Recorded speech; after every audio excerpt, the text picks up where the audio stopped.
Greetings, nerdlings. Welcome back. As always, it's your boy Judge Zed, and I'm here to talk today about Dungeon Crawl Classics, my favorite role-playing game. And I want to tell you what makes it unique, what makes it different, and why it's going to shake up your table in a really cool, really good way.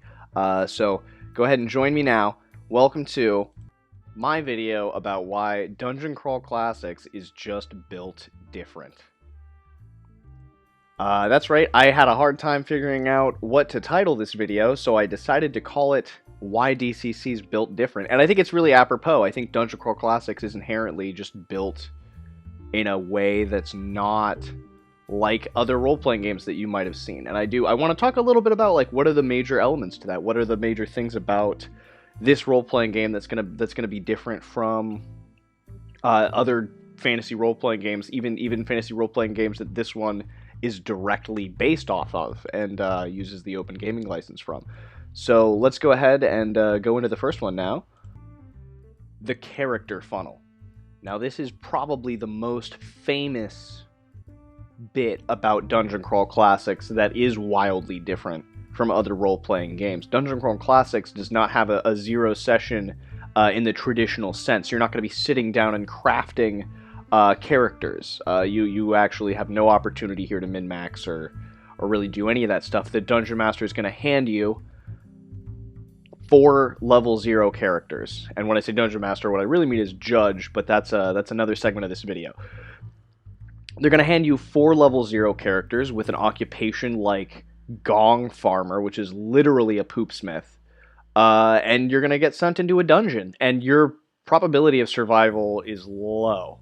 Very low indeed. You're not going to get through with all your characters. You're going to get through with one character. That's the goal here. And so at the end of it, you end up with these kind of like wonky, like, who are these characters? Even, you know, like what is even going on here? You level them up and you end up falling in love with them because of all that they've managed to get through. But that lethality maintains throughout the game, so the funnel is a great introduction to what makes this game different from other games.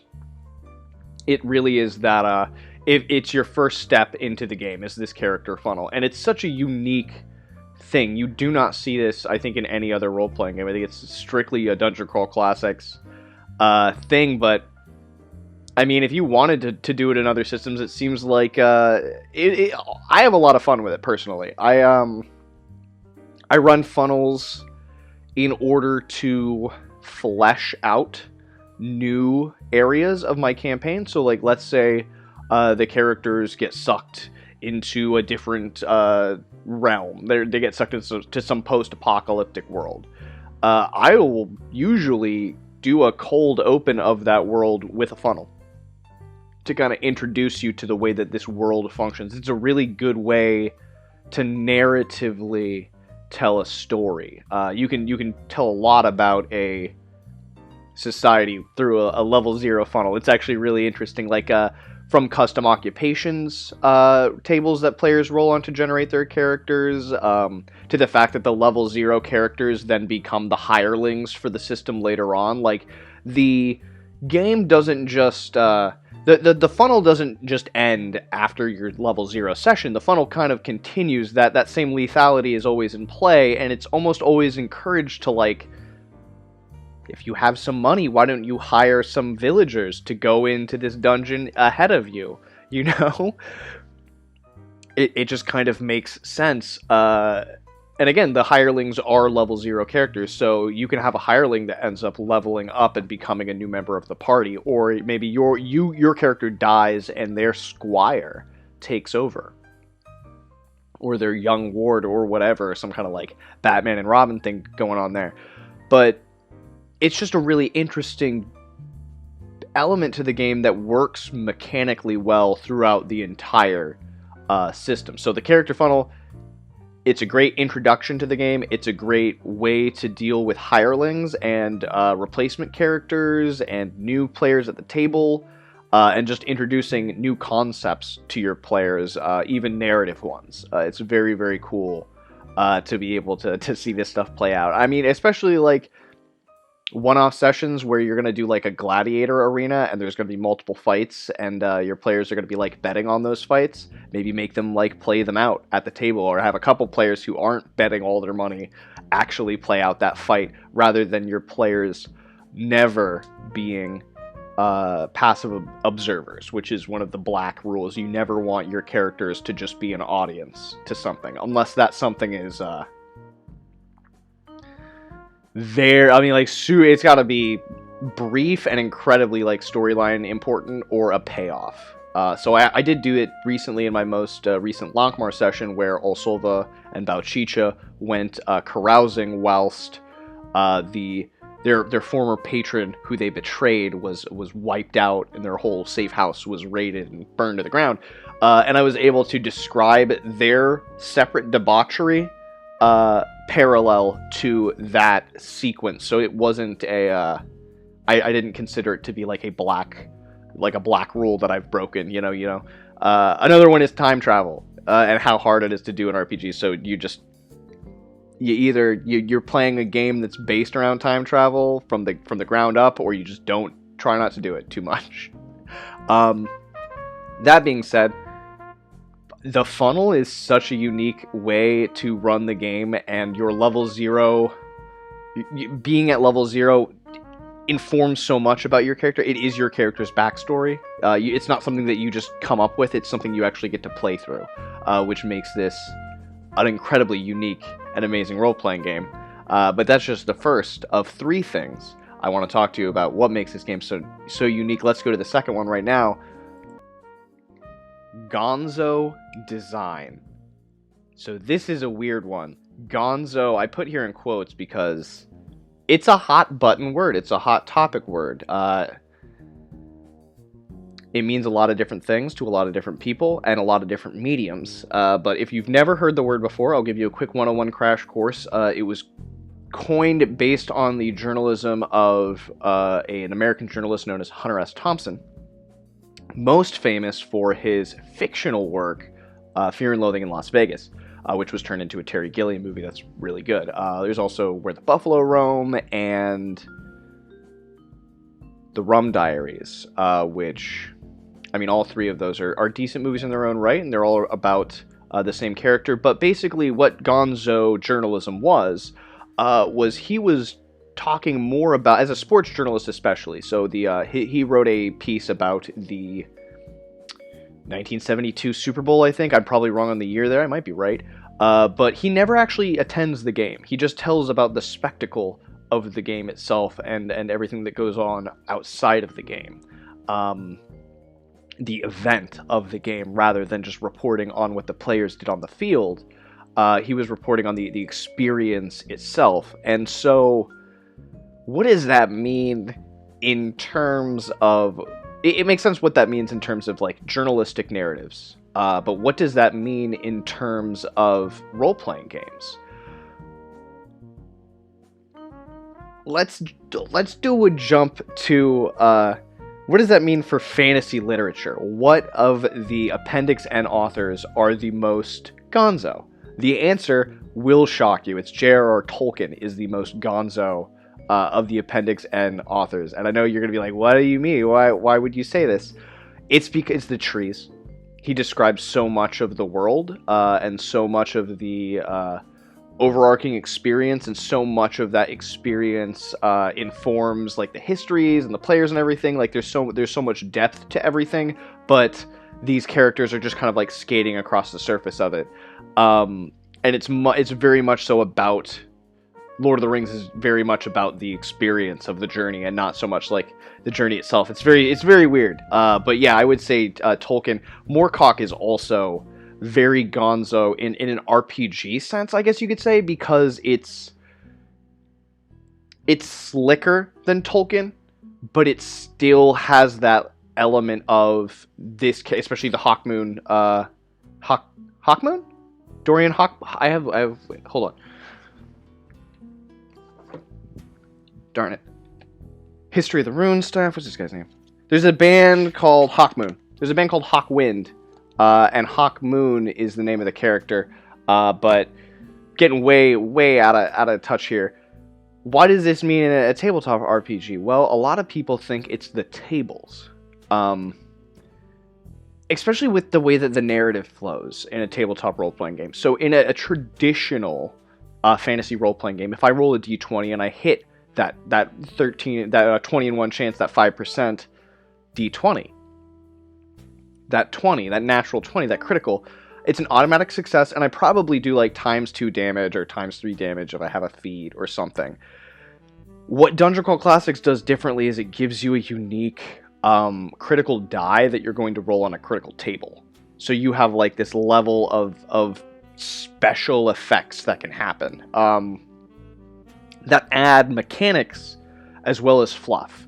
So Gonzo is, to me, and this is, just me, I'm talking out the side of my neck a little bit. Gonzo, to me, in a tabletop role-playing game setting, is the rules that exist in between crunch and fluff, right? So some of these special attacks, it's just like, oh, you hit your foe in the windpipe, and you do an extra, like, so many dice of damage. And there's a little fluff there, but it's also some crunch, because you get to add some dice. Then there's stuff that's like, oh, you strike your foe in the forehead, cutting them, and the blood goes into their eyes, and now they're blinded. That's a bit of both, too. And it's not coming from the player. That's the key here. Gonzo is stuff that comes from in between the player and the judge or the dungeon master or whatever. It's the random tables. It's the random urban encounters that you come across that really inform you of how this whole setting works. One of the greatest OSR Gonzo modules. It's system neutral. I'm going through it right now, and there's a reason why it won, Best in Show at Gen Con. Hot Springs Island is so inherently Gonzo with the way that is set up. Gonzo, again, it's not fluff. Fluff is, my character has a Guy Fieri goatee. That's fluff. Like me, I'm saying as a player, my character's got a Guy Fieri goatee. It's not going to change anything about the way my character is role-played, or the way that my character attacks, or any of the mechanics of my character. It's fluff. It's a little cosmetic thing that has no mechanical value. Crunch is, I've got a spell storing sword and 6 gem slots, and I've stored spells into those gems, and so when I stab with my sword, I can channel that, and on top of that, if I'm critting, I get to double the amount of dice that I'm rolling, so I could potentially be rolling on a crit with my full powered attack. I could be rolling 56 d6 worth of damage to anything I'm attacking, which is that's over the top. That's crunch. So Gonzo exists in between the min-maxing, over-the-top mechanical explosion of dice that we got from 3.5 and other role-playing games that function similarly.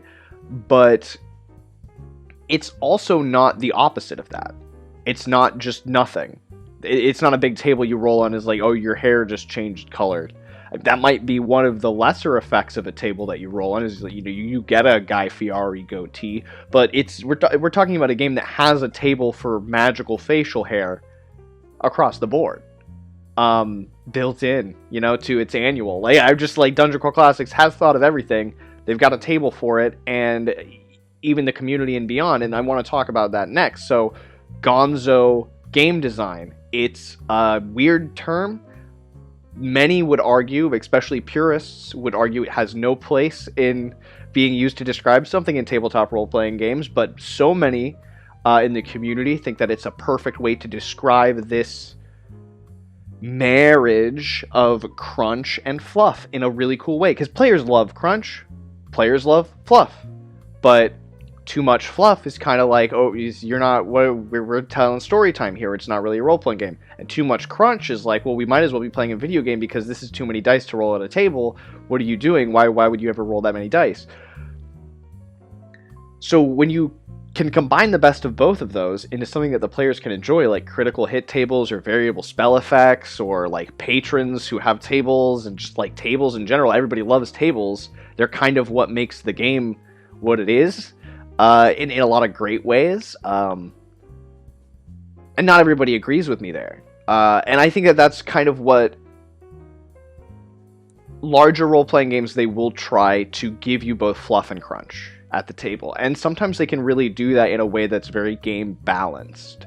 But if you're looking for something that's different than that, if you're looking for something that's maybe not so balanced, because if you want to play something that's perfectly balanced, play a game that's designed to be, you know? Or a video game where you're all on a team and you have a set play Team Fortress 2. That's pretty balanced. It seems balanced. It's always seemed balanced to me.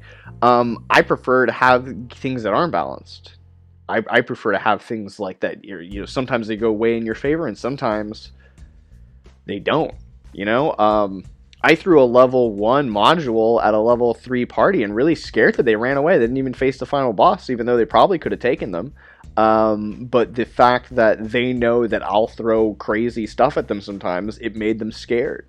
And that's what I liked. I like parties who are like, we're in too deep.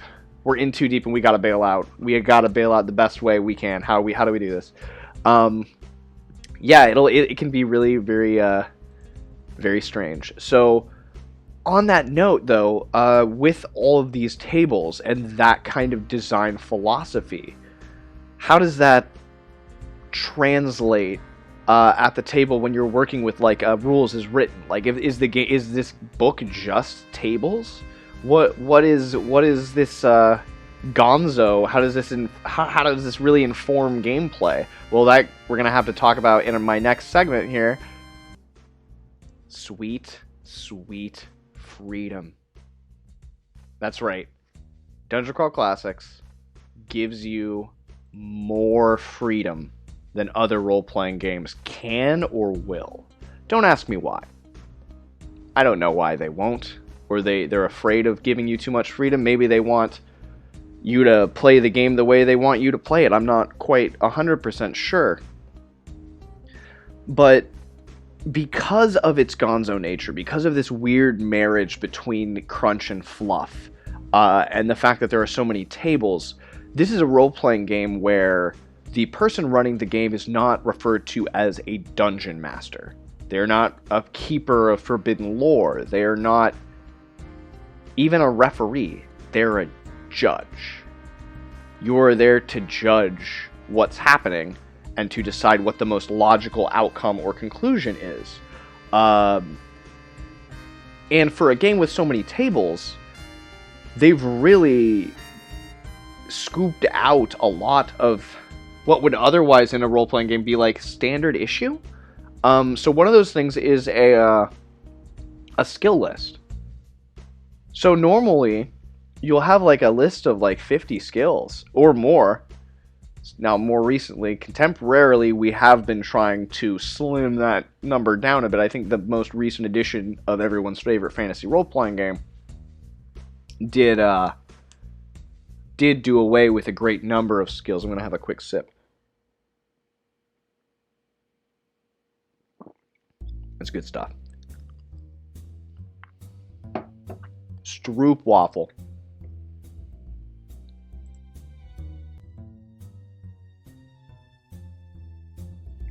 So, you don't have any skills. 0 skills on your character sheet. What do you do? What do you do when you want to do some basket weaving, or you want to sneak somewhere, or you want to like talk to somebody in a certain way, or you want to craft yourself something, or you want to navigate, or you want to do a stupid thing that you think you should be able to do? You just say that. It's pretty easy. You just like, hey, I'm a hunter, and if I'm hunting, you know, I doubt I have a compass based on how much money my character started with, so I probably know how to navigate by starlight. And the judge at that point has to judge whether or not that's a reasonable thing. Yeah. You know, it helps you have a basic understanding of like how the world functions. Which, you know, I think a lot of people do. I think a lot of people take for granted the fact that they can use critical thinking. So that's really good. That's really, really good game design. How are you informed by that? Your level 0 character occupation, of course. You were a chicken farmer, you have all the skills and know-how of a chicken farmer. Atop, you are now class-based training to use weapons and armor or specific skills that relate to your class, which I think is incredibly important. It's incredibly important to have specific class-based abilities that not everyone can do, because what that does at the table is it forces people to work together. It's pretty, you know, it's just it forces you to need a thief in your party. It forces you, or a scout, or whatever kind of thief, you know, reskin class you have. When all the classes can do all the things, what is the point of having a class, you know? And on top of that, like, I have feelings about starting your role-playing game experience with new players being like, all right, you're going to choose a race and class now. I just like, okay, what if we did something else? And so Dungeon Crawl Classics is something else. It's something different. It's something really wild. And it's something that really gives you the freedom to kind of do whatever you want. There is no setting, right? Like, you don't buy this book and it comes with, like, here's the gazetteer of the known realms. No. There's modules, and they're all more or less kind of set within the same cosmology that is put in place in the core rulebook, because it does have gods. That's like the closest thing you're going to get to,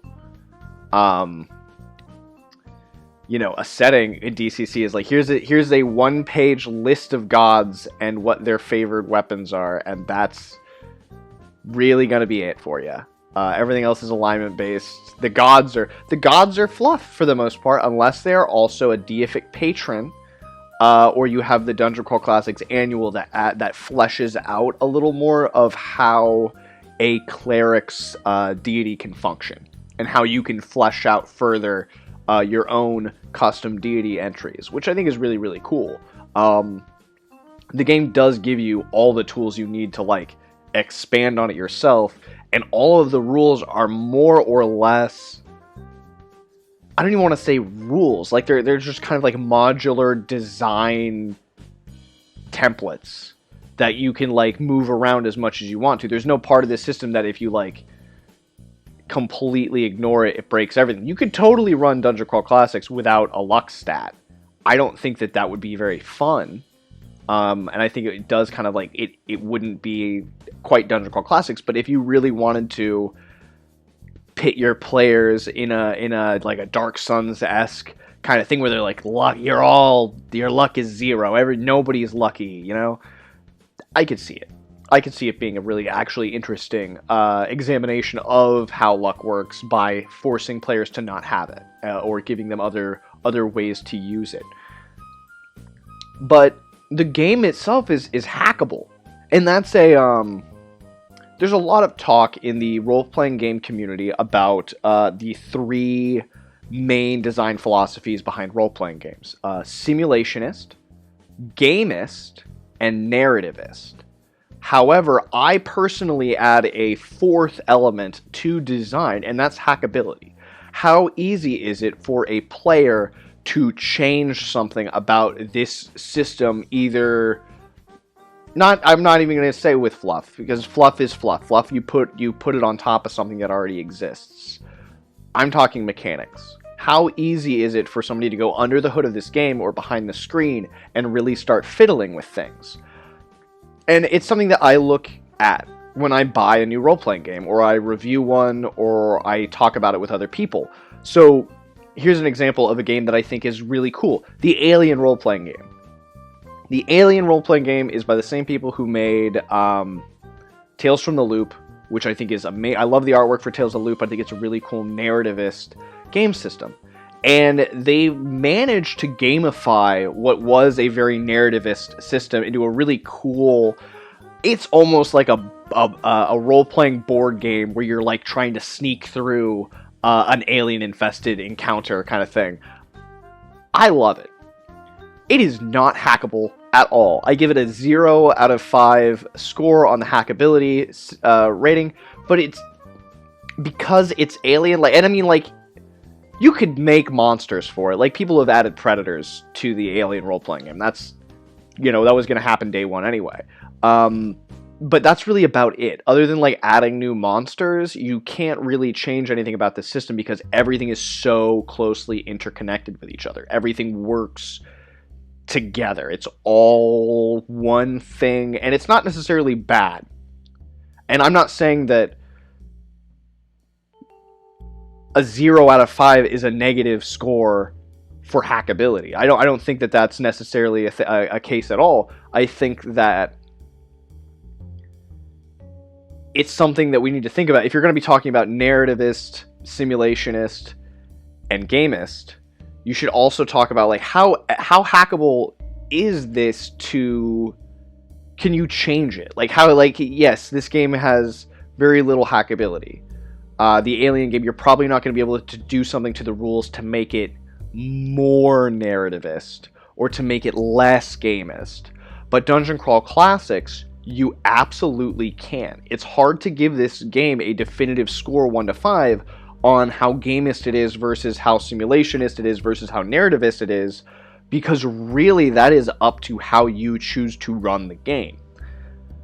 Other fantasy role-playing games, you can give definitive scores like that, and I think that 5th edition is a game that is a really good marriage in between, you know, those various elements of simulationist, narrativist, gamist. It's a little bit of each of them in equal measures, and it's well balanced. And if that is what you want, then by Jove, that's what you'll get.